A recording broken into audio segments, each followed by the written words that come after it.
आज की कहानी है इसका कर्जा कौन देगा। बहुत पुराने समय की बात है। एक गांव में एक भले आदमी गंगाराम का देहांत हो गया था।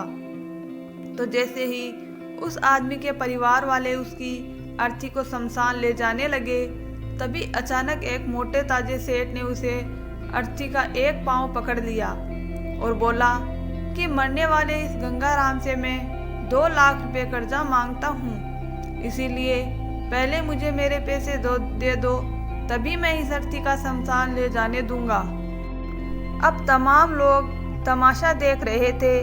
तभी उनके 3 बेटों ने कहा कि हम तुम्हारा कर्जा नहीं देंगे, पिताजी का कर्ज पिताजी जाने, और वैसे भी अब वह तो इस दुनिया में है ही नहीं।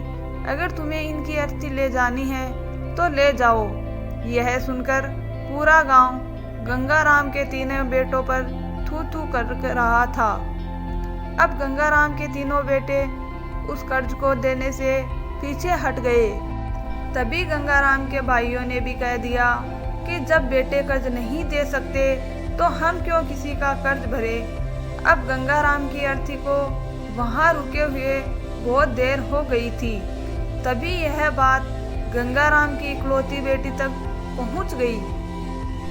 वह भागी भागी अपने पिताजी की अर्थी तक पहुंची। तभी उसने देखा कि उसके पिताजी की अर्थी का एक पांव किसी बड़े सेठ ने पकड़ रखा है। यह देखते ही उसने आंखों में आंसू लिए अपना सारा जेवर, जितने भी पैसे उसके पास थे, वह उसे दे दिए। फिर उसे सेठ के आगे हाथ जोड़ते हुए यह कहा कि सेठ, अगर यह सब जेवर बेचकर भी आपका कर्जा पूरा ना हो पाए तो मैं खुद आपका सारा कर्जा चुकाऊंगी।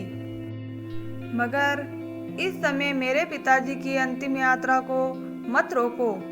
तभी उस सेठ ने गंगाराम की अर्थी का एक पांव किसी और को पकड़ाकर उसकी बेटी के पास आकर बोला कि मुझे माफ कर दो बेटी, दरअसल बात यह है कि मुझे गंगाराम से 2 लाख रुपए लेने नहीं बल्कि देने हैं। गंगाराम ने 3 साल पहले मेरी कुछ मजबूरी पड़ने पर अपनी एक जमीन बेचकर मुझे यह 2 लाख रुपए दिए थे, और वह तो इतना भला आदमी था कि मुझे 1 रुपये भी ब्याज नहीं लिया।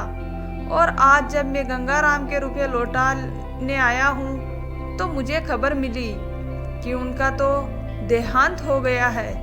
इसीलिए मैं बड़ी ही सोच में पड़ गया था कि अब मैं ये रुपए किसको दूं।